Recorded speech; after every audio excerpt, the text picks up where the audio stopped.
Di ruangan ini Bapak Ibu, Anda akan melihat bagaimana besarnya Allah dan bagaimana luasnya Allah Subhanahu wa taala. Bapak Ibu masih ingat tadi di depan saya menjelaskan matahari itu lebih besar daripada bumi. Sebanyak berapa kali? Siapa yang masih ingat? 1.300.000 kali.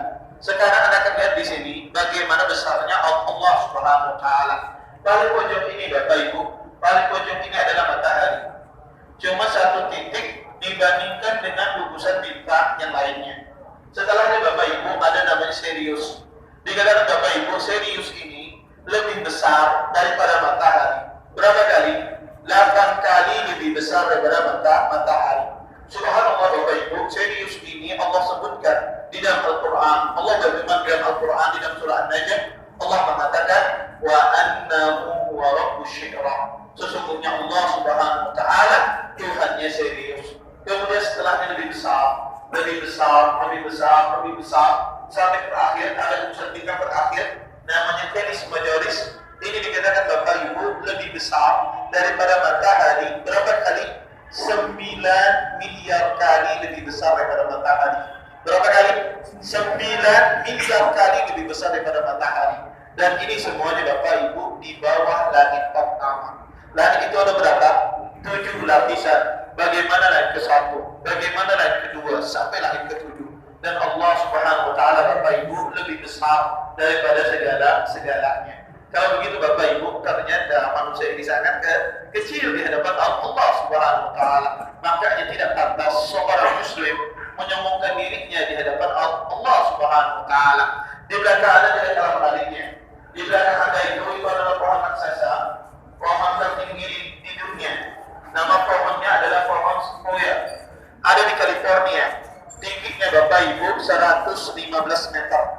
Lebarnya kurang lebih 8 meter. Usianya 1.200 sampai 1.800 tahun. Sampai sekarang Bapak Ibu, pohon ini masih ada di California.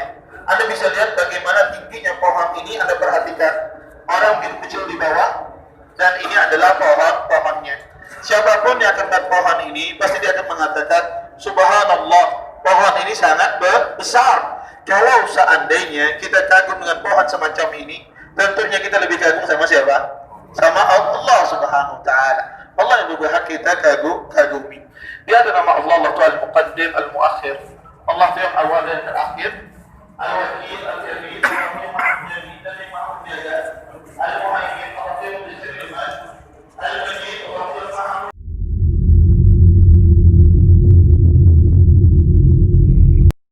Ini bermanfaat bagi kita semua.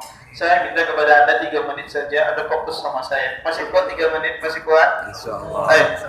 Dari Abdullah bin Abbas radhiyallahu anhu, beliau mengatakan, "Kuntu khalfan Nabi sallallahu alaihi wasallam yawman." Pada suatu hari, kata Abdullah bin Abbas, saya berada di belakang keledai Nabi sallallahu alaihi wasallam.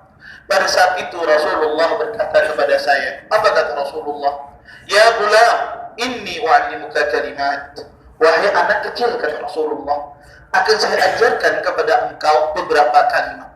Kalimat yang akan diajarkan Nabi Bapak Ibu kepada sahabat yang masih kecil ini cuma 4 kalimat. Cuma 4 kalimat. Tetapi kalimat ini kalimat yang luar biasa. Kalimat yang bisa mengubah hidup Anda, kalimat yang bisa mengubah anak Anda, istri Anda, suami Anda, dan keluarga Anda. Apa kalimat tersebut? Yang pertama kata beliau, ihfadillaha yahfadka. Yang kedua, ihfadillaha tajidhu tujahak. Kata Rasulullah, wahai Ibnu Abbas, jagalah Allah, niscaya Allah Subhanahu wa taala akan menjagamu. Wahai Ibnu Abbas, jagalah Allah, niscaya engkau akan mendapatkan Allah di depanmu. Maksud Rasulullah Bapak Ibu, wahai Ibnu Abbas, laksanakan perintah-perintah Allah. Tinggalkan semua larangan-larangan Allah Subhanahu wa taala. Niscaya Allah Subhanahu wa taala akan menjagamu. Apa yang dijaga oleh Allah Subhanahu wa taala? Yang pertama Bapak Ibu, agama Anda dijaga oleh Allah Subhanahu wa taala. Allah matikan Anda dalam keadaan beriman kepada Allah Subhanahu wa taala. Yang kedua Bapak Ibu, Allah jaga keluarga Anda. Anak Anda, istri Anda, suami Anda, bahkan orang tua Anda dijaga oleh Allah, tidak terjerumus ke dalam kemaksiatan. Yang ketiga Bapak Ibu, Allah jaga harta Anda. Jangan takut Anda, harta Anda dijaga oleh Allah Subhanahu wa taala. Yang keempat, Bapak Ibu, tidak hanya itu. Bahkan kesehatan kita sebagai seorang muslim dijaga oleh Allah Subhanahu wa taala timbal balik ketika seorang muslim melaksanakan ketaatan kepada Allah Subhanahu wa taala. Makanya Bapak Ibu, jika seandainya ada di antara kita yang diuji oleh Allah dengan anaknya yang suka berbuat dosa, dengan anaknya yang suka berbuat maksiat, maka tingkatkanlah ketakwaan Anda kepada Allah Subhanahu wa taala. Sesungguhnya Allah Subhanahu wa taala berfirman di dalam Al-Qur'an, di dalam surah At-Tur, Allah mengatakan, "Walladzina amanu wa tabi'atuhum dzurriyyatuhum biimanin alhaqna bihim dzurriyyatahum."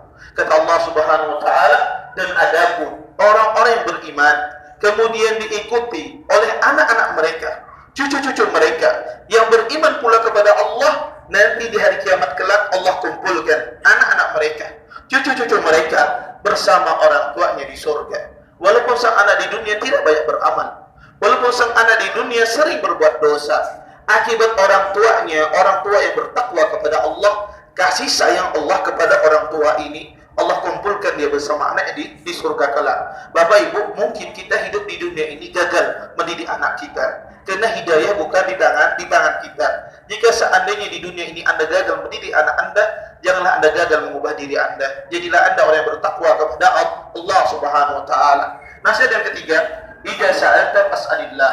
Kata Rasulullah, wahai Ibnu Abbas, jika engkau minta, maka mintalah sama Allah Subhanahu wa taala. Bapak Ibu, tahukah Anda salah satu sebab dikabulkannya doa seorang muslim, setiap kali dia berdoa kepada Allah, Allah kabulkan doanya. Setiap kali dia mengangkat kedua tangannya ke langit, Allah kabulkan doanya. Tahukah ada sebabnya? Sebabnya ini, dia senantiasa meminta kepada Allah dalam keadaan susah, dalam keadaan lapang. Selalu dia memohon kepada Allah Subhanahu wa taala. Kebanyakan orang, Bapak Ibu, ketika bermuamalah sama Allah Subhanahu wa taala, seperti peribahasa Indonesia, habis manis sepah dibuang. Kalau perlu sama Allah dia rajin ibadah, kalau tidak kena musibah tidak khusyuk doanya kepada Allah, tidak betul-betul dia meminta kepada Allah. Atau ketika dia berdoa kepada Allah, hatinya lalai ketika dia berdoa kepada Allah Subhanahu wa taala. Seorang muslim tidak seperti itu. Dalam keadaan susah, dalam keadaan lapang, selalu khusyuk doanya kepada Allah Subhanahu wa taala. Nasihat yang terakhir, wa idza sta'anta fasta'in billah. Kata Rasulullah, wahai Ibnu Abbas, jika engkau minta tolong, maka minta tolonglah sama Allah Subhanahu wa taala. Bapak Ibu, kita ini sering membaca di ayat suci Al-Qur'an, iyyaka na'budu wa iyyaka nasta'in. Ya Allah, kepadamu lah kami menyembah, dan kepadamu lah ya Allah kami minta tolong. Minta tolong untuk apa? Agar dimudahkan di dalam kebaikan. Bapak Ibu, di kepala kita ini sangat banyak kebaikan yang kita ketahui. Kita mengerti keutamaan sholat malam, kita mengerti keutamaan puasa sunnah Senin Kamis, kita mengerti keutamaan sholat duha. Banyak sekali di kepala kita ini kebaikan yang kita ketahui. Tapi tidak semua kebaikan yang kita ketahui bisa kita kerjakan. Apa masalahnya? Ini masalahnya. Seseorang tidak mau meminta tolong kepada Allah agar dimudahkan di dalam kebaikan. Makanya Bapak Ibu, kalau Anda tanya satu persatu orang Islam mau masuk surga, setiap orang akan bilang saya mau masuk surganya Allah Subhanahu wa taala. Subhanallah Bapak Ibu, kebanyakan orang ingin masuk surganya Allah, tapi modalnya cuma cita-cita. Tapi modalnya cuma angan-angan belaka. Surga Allah tidak ada raih dengan cita-cita Anda, tapi surga Allah ada raih dengan amal soleh Anda kepada Allah Subhanahu wa taala. Mungkin itu saja dapat saya sampaikan. Mudah-mudahan bermanfaat. Mudah-mudahan amal ibadah umrah Anda diterima oleh Allah Subhanahu wa taala. Subhanakallahumma wa bihamdika asyhadu an la ilaha illa anta astaghfiruka wa atubu ilaik. Bapak Ibu, sebelum Anda meninggalkan museum ini, ada sedikit informasi dari saya bahwasanya di Museum Asmaul Husna ini ada grup WhatsApp Asmaul Husna. Di grup WhatsApp tersebut kami dari pihak museum mengirimkan video penjelasan tentang nama-nama Allah dalam bahasa Indonesia ataupun dalam bahasa Melayu secara mendetail. Kalau Anda ingin bergabung di grup WhatsApp museum, bisa Anda mencatat nomor WhatsApp-nya, saya menyebutkannya dan akan saya ulangi 2 kali.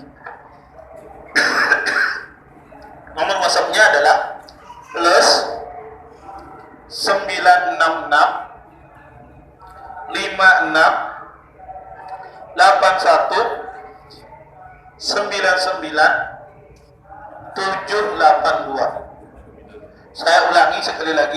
Saya ulangi sekali lagi, plus 966 56 81 99 782. Anda sebutkan nama, kemudian laki atau wanita dikirim nomor tersebut, nanti adminnya masukkan perempuan sendiri, grupnya pria sendiri, tidak bercampur. Mungkin itu saja dari saya. Assalamualaikum warahmatullahi wabarakatuh.